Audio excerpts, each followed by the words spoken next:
ओम शांति। आज दिनांक 7 दिसंबर 2022।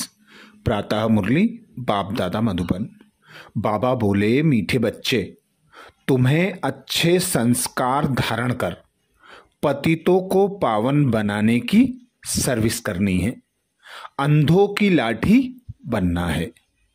बाबा कहते, मीठे बच्चे, तुम्हें अच्छे संस्कार धारण कर पतितों को पावन बनाने की सर्विस करनी है, अंधों की लाठी बनना है। अर्थात अभी स्वयं भगवान पिता परमात्मा निराकार शिव ने ब्रह्मा तन का आधार लेकर हम बच्चों को ब्राह्मण एडॉप्ट किया और हमें ज्ञान का तीसरा नेत्र प्रदान किया, गुण ज्ञान तथा शक्तियों से सजाया।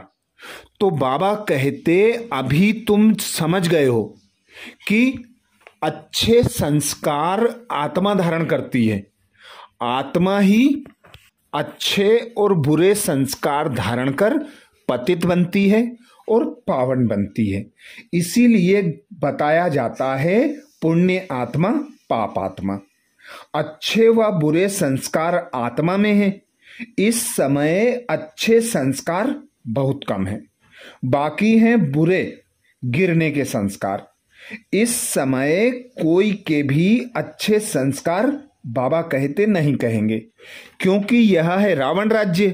रावण राज्य में, पराई दुनिया में, पराए देश में बाबा आते हैं। हम बच्चों को सत ज्ञान के आधार पर अच्छे संस्कार धारण कराते हैं। इसीलिए बाबा कहते हैं, अब तुम बच्चों को अच्छे संस्कार धारण कर पहले तो स्वयं पावन बनना है और फिर पतितों को पावन बनाने की सर्विस करनी है। अंधों की लाठी बनना है, अर्थात अंधकार में भटके हुए, कुंभकर्ण की नींद में सोए हुए मनुष्य आत्माओं को बाबा कहते, तुम बच्चों को ही बाप का परिचय देना है, अनाथ से सनाथ बनाना है। गुण ज्ञान तथा शक्तियां जो तुम्हें बाप से प्राप्त होती हैं, वे सबको दान में देना है, अर्थात दाता बन दाता पिता का मददगार बनना है। प्रश्न किया बाबा ने, पिछाड़ी के समय कौन सी अवस्था आनी है? पिछाड़ी के समय कौन सी अवस्था आनी है? उत्तर में बाबा समझाते, पिछाड़ी के समय निरंतर रूहानी यात्रा करते रहेंगे, बैठे बैठे साक्षात्कार होंगे, बाप और वर्षा याद आता रहेगा, बेकुंड देखते रहेंगे। बस अभी हम यह प्रारब्ध पाएंगे, हर्षित होते रहेंगे, परंतु अच्छा पुरुषार्थ नहीं किया तो बाबा कहते पछताना भी होगा, सजाओं का भी साक्षात्कार करेंगे। बाबा हम बच्चों को सदा श्रीमत देते, याद की यात्रा पर रहो। रूहानी यात्रा पर जितना रहेंगे उतना अवस्था मजबूत बनती जाएगी, क्योंकि अंत समय हलचल की परिस्थितियां होंगी। ऐसे ऐसे माया स्वरूप बदलकर वार करेगी कि आप बच्चे समझ नहीं सकेंगे। इसके लिए ही बाबा कहते, मुख्य है रूहानी यात्रा। यात्रा यह अक्षर बाबा कहते बहुत अच्छा है। योग में ही मेहनत है। हठ योग सिखलाने वाले तो बहुत तरह के योग सिखलाते हैं, परंतु रूहानी बाप आकर हम बच्चों को रूहानी यात्रा सिखाते। बाबा कहते, ऐसी निरंतर याद हो कि अंत समय में एक बाप के सिवा कुछ भी याद ना आए, क्योंकि अंत समय में तुम बच्चों को साक्षात्कार भी होगा कि हमने क्या क्या गलतियां की, हमें किस बात की सजा मिल रही है, और अच्छा पद पाने वालों को बाबा कहते साक्षात्कार होगा। सदा रूहानी बाप की याद में रह सकेंगे, सदा बेकुंड के दर्शन करेंगे बाबा कहते ऐसी अवस्था अभी तुम बच्चों को बनानी है। अगर याद ठहर जाए तो तुम बच्चों की कर्मातीत अवस्था हो जाए। जो बच्चे याद में नहीं रहेंगे सजाएं बहुत खाएंगे, जब देखेंगे फलाने फलाने क्या बनते हैं तब बाबा कहते पछताना पड़ेगा। इसीलिए बाबा समझाते हैं याद की यात्रा पर रहो, बेकुंड का साक्षात्कार करते रहो, बार बार जहां जाना है अर्थात एक बाप की याद हो, अपने घर परम धाम की याद हो और जिस नई दुनिया बेकुंड में जाना है उस बेकुंड की याद हो। गीत सुनाया बाबा ने रात के राही रुक मत जाना, सुबह की मंजिल दूर नहीं। बाबा गीत से समझाते कि तुम राहगीर हो, रात से सोजरे की तरफ जा रहे हो तो चलते चलते इस यात्रा में थकना नहीं है। बाबा धीरज दिलाते, बाबा सदा हमें यही बताते कि सुख के दिन आए के आए। ओम शांति। यह है रूहानी यात्रा। सबसे जास्ती महत्व इस रूहानी यात्रा का है।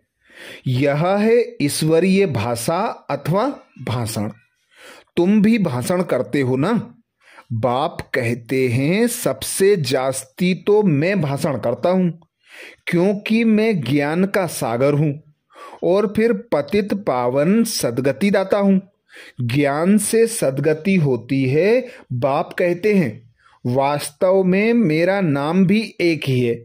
ज्ञान का सागर और सदगति दाता तो एक को ही कहेंगे, बहुतों को तो नहीं कह सकते। दूसरे मनुष्य यह भी समझते कि यह ड्रामा है, चक्र भी दिखाते हैं। बाबा कहते दूसरे मनुष्य यह भी कहते हैं कि यह ड्रामा है, चक्र भी दिखाते हैं, परंतु चक्र की आयु भिन्न भिन्न दिखाते हैं।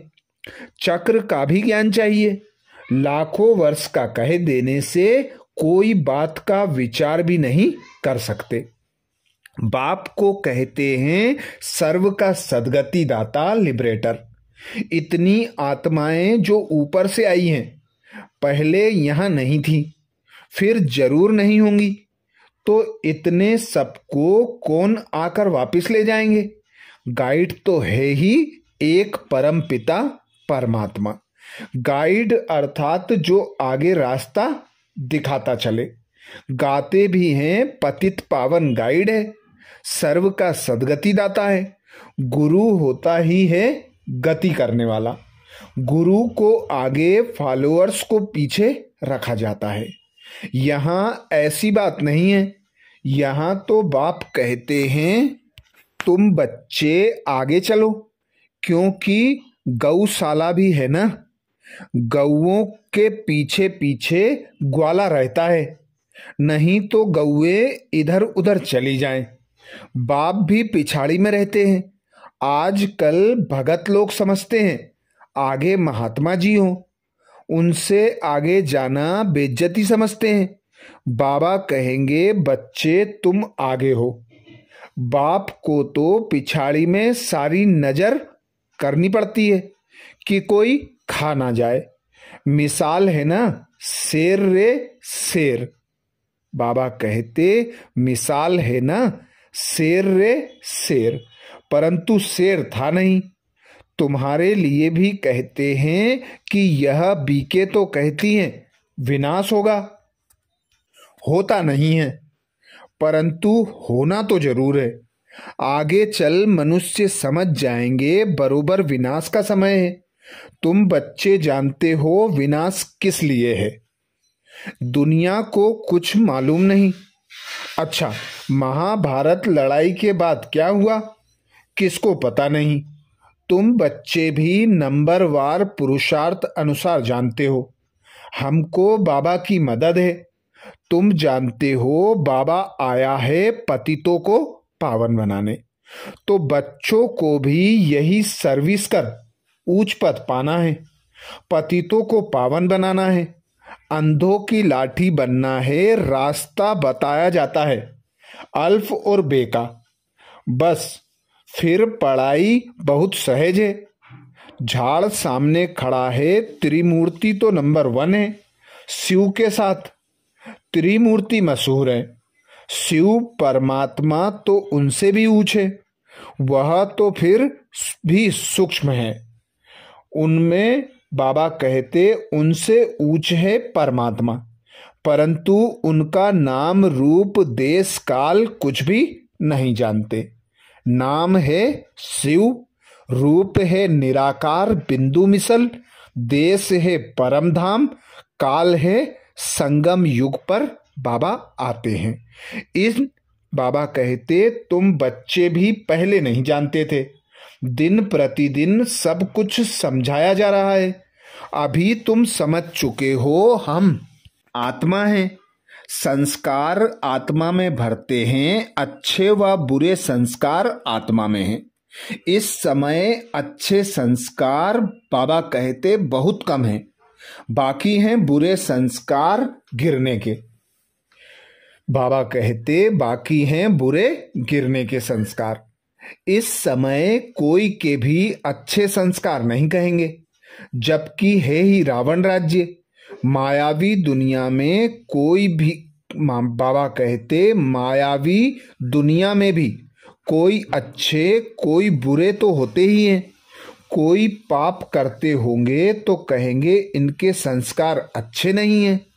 बुरे संस्कार वाले अच्छे संस्कार वाले देवताओं के आगे जाकर उनकी महिमा गाते हैं। भारत बिल्कुल अच्छे संस्कार वाला था, अब बुरे संस्कार वाला है। मनुष्य को यह भी पता नहीं है। बाप समझाते हैं जो ऊपर से नई आत्माएं आती हैं, पहले अच्छे संस्कार वाली होती हैं, फिर बुरी हो जाती हैं, फिर उन्हों को ही तमो प्रधान से सतो प्रधान जरूर होना है। भारत के ही चित्र सामने है। बुरे संस्कार वाले बेट देवताओं का वर्णन करते हैं, क्योंकि वह है देवीय गुण वाले, यह है आसुरी गुण वाले। समझते भी हैं विकार में जाना आसुरी स्वभाव है, इसलिए सन्यासी भाग जाते हैं। फिर कहते हैं मैं फलाने सन्यासी का फॉलोअर्स हूं, परंतु सब तो फॉलो करते नहीं। तुम जानते हो यह देवी देवता पवित्र प्रवृत्ति मार्ग के थे, वही अब अपवित्र बने हैं। बाप समझाते हैं तुमने पूरे 84 जन्म लिए हैं। देवी दुनिया और आसुरी दुनिया गाई जाती है। अभी तुम समझते हो रावण के कारण ही इतना दुख हुआ है। रावण अर्थात 5 विकारों के कारण ही इतना दुख हुआ है। बाप सम्मुख समझाते हैं तुम ही पूज्य थे, सो अब पुजारी बने हो, फिर मैं आकर पूज्य बनाता हूं। बाप तो सदा पूज्य है, ब्रह्मा को एवर पूज्य नहीं कहेंगे। एवर पूज्य एक बाप ही है, जो कहते हैं मैं आकर तुमको 21 जन्मों के लिए पूज्य बनाता हूं। बहुत ढेर के ढेर देवियां हैं, तुम बहुतों ने मिलकर भारत को पावन बनाया है। अब तुम्हारी बुद्धि में फर्स्ट क्लास नॉलेज है कि सृष्टि चक्र कैसे फिरता है। बाप ही सारा राज समझाकर अपने साथ रूहानी यात्रा पर ले जाते हैं। वह है स्पिरिचुअल फादर, आत्माओं का बाप। उनकी ही महिमा गाते हैं, हे पतित पावन आओ। बहुत मनुष्य समझते हैं कि आत्मा पतित होती है, कई फिर नहीं समझते हैं। बुरे व अच्छे, बाबा कहते बुरे व अच्छे संस्कार आत्मा में ही हैं, आत्मा ही दुख उठाती है। तो बाप समझाते हैं सर्विस करो। बाबा कहते तो बाप समझाते हैं बच्चे सर्विस करो, पाप आत्माओं को पावन पुण्य आत्मा बनाओ। भारत का गायन है कि भारत जैसा पुण्य आत्मा कोई नहीं। शिव पर बलि भी भारत में चढ़ते हैं, परंतु अर्थ नहीं समझते। समझते थे हम शिवपुरी मुक्तिधाम में चले जाएंगे। ऐसे नहीं कि सेकेंड में उन्हों को मुक्ति मिलती है। हाँ, जो पाप किए हुए हैं उनसे मुक्ति मिलती है। बाकी वापिस स्वीट होम में तो कोई जा नहीं सकते। स्वीट होम है माता पिता का घर। मनुष्य तो कुछ भी जानते नहीं, अंधश्रद्धा से सिर्फ ईश्वर कह देते हैं। जब ईश्वर एक है फिर माता पिता क्यों कहते हो? वह है रचता, तो जरूर माता भी होगी, नहीं तो रचना कैसे हो? तुम मात पिता, हम बालक तेरे, तुम्हारी कृपा से सुख गनेरे। तो बालक जिस्मानी ठहरे ना। शिव बाबा ब्रह्मा मुख द्वारा तुमको अपना बनाते हैं, इनमें प्रवेश कर एडॉप्ट करते हैं। अभी तुम बाप द्वारा सम्मुख सुन रहे हो, फिर 5000 वर्ष के बाद सुनेंगे। अभी जो तुम लिख रहे हो वह सब खत्म हो जाएगा, फिर यह बातें बताए कौन? समझो कोई नीचे से पुराने कागज आदि निकलते हैं जिससे शास्त्र बेड बनाते हैं, फिर भी भक्ति मार्ग वाले वही शास्त्र निकलेंगे, कोई नए नहीं बनाए हैं। ड्रामा प्लेन अनुसार नीचे से वही निकले होंगे। गीता, भागवत, महाभारत, रामायण आदि फिर भी वही बनेंगे। स्वर्ग की सामग्री भी वही बननी है जो कल्प आगे थी। हम अभी समझते हैं स्वर्ग में जाकर ऐसे ऐसे महल बनाएंगे। तुम बच्चों को स्थायी खुशी रहनी चाहिए। हम जाकर प्रिंस बनेंगे। अगर निश्चय नहीं है तो स्कूल में जैसा बेसमझ, बाबा कहते बेसमझ बैठा हो, यहाँ भी अगर नॉलेज समझकर किसको समझाते नहीं तो बेसमझ बुरे हुए ना। अगर निश्चय नहीं है तो स्कूल में जैसा बेसमझ बैठा हो, यहाँ भी अगर नॉलेज समझकर किसको समझाते नहीं तो बेसमझ हुए ना। राजाएं तो बनते हैं, फिर कोई सूर्यवंशी में बनेंगे, कोई चंद्रवंशी में। पढ़ाई में बहुत बहुत फर्क पड़ जाता है।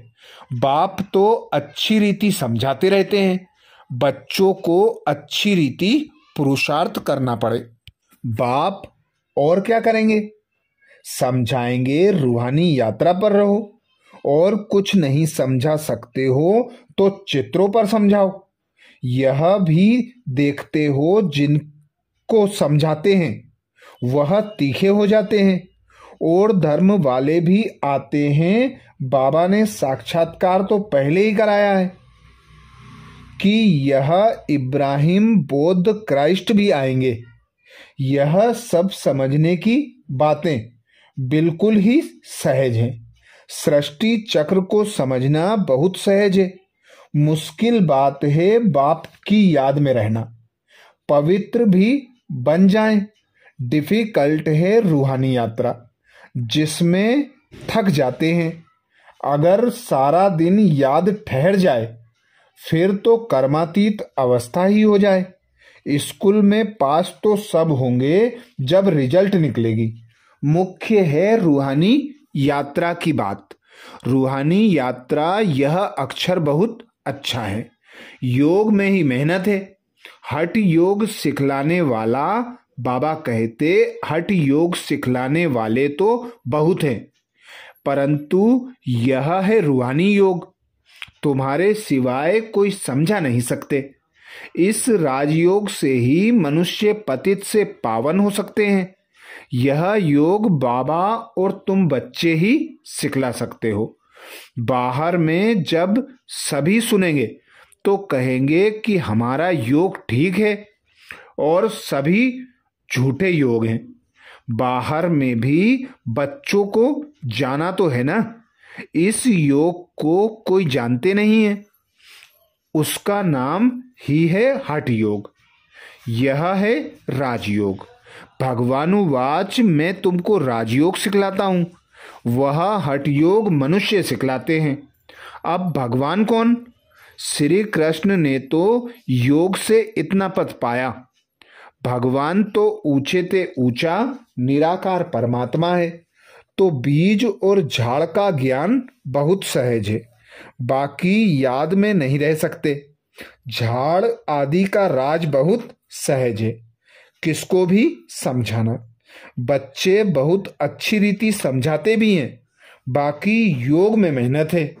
घड़ी घड़ी एक दो को सावधानी देते रहें तो भी अहोभाग्य। समझते हैं सहज भी है तो मुश्किल भी है, बहुत फेल होते हैं। इसलिए कहते हैं हमको योग में बिठाओ। हमको शांति पसंद आती है। शांति का नाम सुना है ना?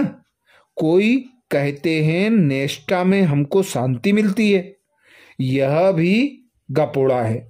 आधा घंटा योग में बैठकर चले गए, वह कोई शांति नहीं, वह अल्पकाल की हो गई। शांति तब मिल सकती है जब गृहस्थ व्यवहार में रहते, पवित्र बन रूहानी यात्रा पर रहे। ऑफिस में बैठे, घर में बैठे यात्रा करते रहो। जो अवस्था तुम्हारी पिछाड़ी में आनी है, बैठे बैठे साक्षात्कार करते रहेंगे।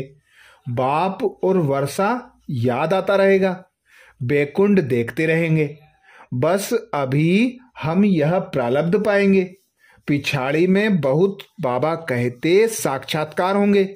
पछताना भी यहाँ होगा जब देखेंगे फलाने फलाने क्या बनते हैं, हम क्या बनते हैं। सजाएं भी बहुत खाएंगे। बाप कहेंगे हम तो तुमको समझाते रहे, तुमने समझा नहीं। सिवाय बाबा कहते सिवाय पुरुष किसको सजा नहीं मिल सकती। साक्षात्कार कराकर फिर सजा देते हैं। तो बच्चों को अच्छी रीति समझाया जाता है। अभी पुरुषार्थ नहीं करेंगे तो कल्प कल्प ऐसा ही ढीला पुरुषार्थ होगा। अभी तुम समझ सकते हो, हमसे फलाने ऊंच पद पाएंगे। सर्विस का बहुत शौक है, कोई आए तो रास्ता बताएं, इतना हर्ष रहता है। बाबा कहते डूबे हुए को पार कराना है। तैरने वाले जो होते हैं वह झटकूद पड़ते हैं, गाते हैं नैया मेरी पार लगा दो। बाप हमको सच्चा रास्ता बता रहे हैं, हमको फरमान मिला है। कोई भी आए तो उनको अपना लक्ष्य बताना है। बाकी यह शास्त्र आदि सब भक्ति कल्ट के हैं।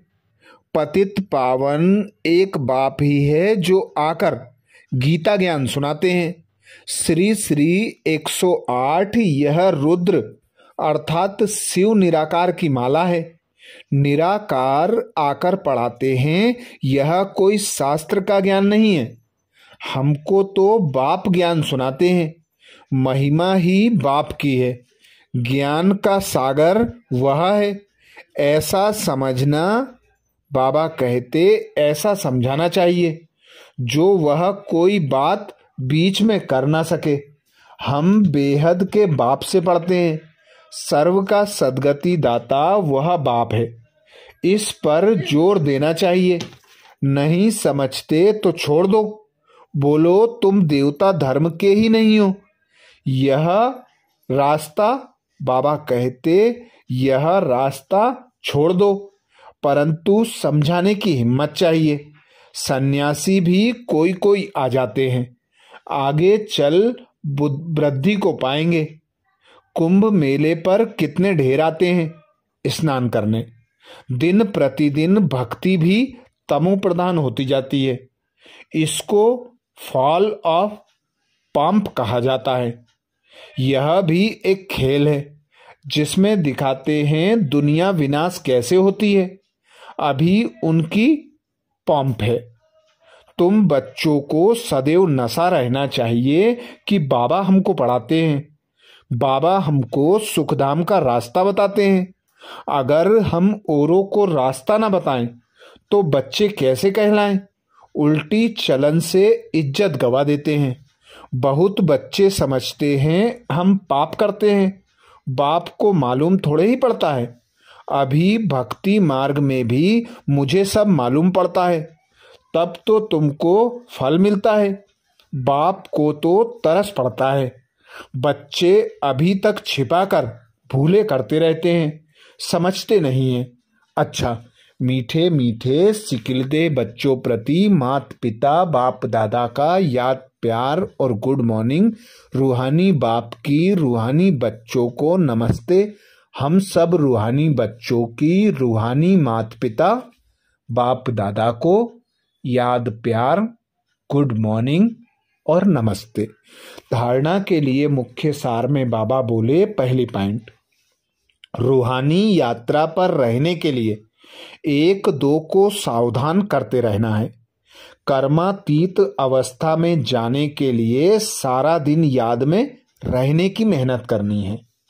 रूहानी यात्रा पर रहने के लिए 1-2 को सावधान करते रहना है। कर्मातीत अवस्था में जाने के लिए सारा दिन याद में रहने की मेहनत करनी है।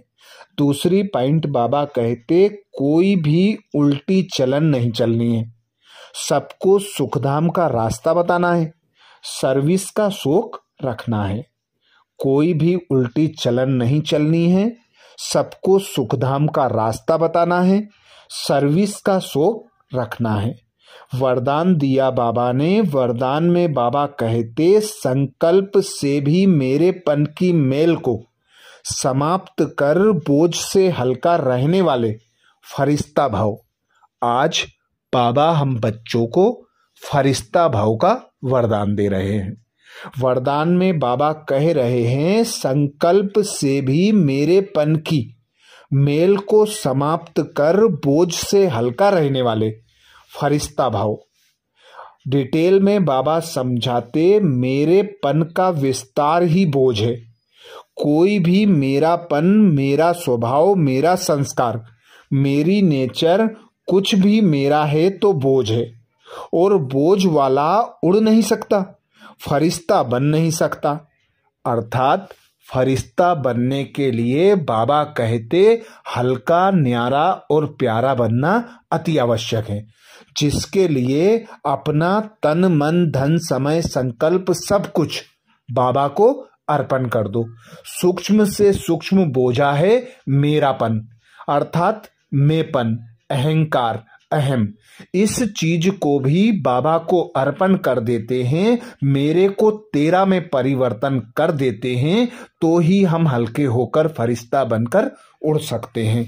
आगे बाबा कहते, संकल्प में भी मेरेपन का भान आया तो समझो मेले हो गए। किसी भी चीज पर मेल चढ़ जाए तो मेल का बोझ हो जाएगा, तो सब बोझ बाप के हवाले कर मेरेपन के मेल को समाप्त करो तो फरिश्ता बन जाएंगे। फरिश्ता अर्थात इस देह से, इस देह की दुनिया से, 5 तत्वों से सदा उपराम रहने वाला, बोझ मुक्त, न्यारा और प्यारा, बेफिक्र बादशाह। स्लोगन में बाबा कहते, हर परिस्थिति में फुल पास होने के लिए स्लोगन में बाबा कहते, हर परिस्थिति में फुल पास होने वाले ही मास्टर सर्वशक्तिमान है। हर परिस्थिति में फुल पास होने वाले ही मास्टर सर्वशक्तिमान है। तो जो बच्चे सदा बाबा से प्राप्त शक्तियों का यूज करते हैं, अर्थात स्वयं को मास्टर सर्वशक्तिमान की सीट पर सेट रखते हैं, उन्हीं बच्चों को हर परिस्थिति में हर शक्ति सहयोग प्रदान करती है। तो जो बच्चे हर परिस्थिति में अचल अडोल रहते हैं, ऐसे बच्चे ही मास्टर सर्वशक्तिमान बाबा कहते कहलाते हैं। तो ये थे बाबा के महावाक्य। अच्छा, ओम शांति।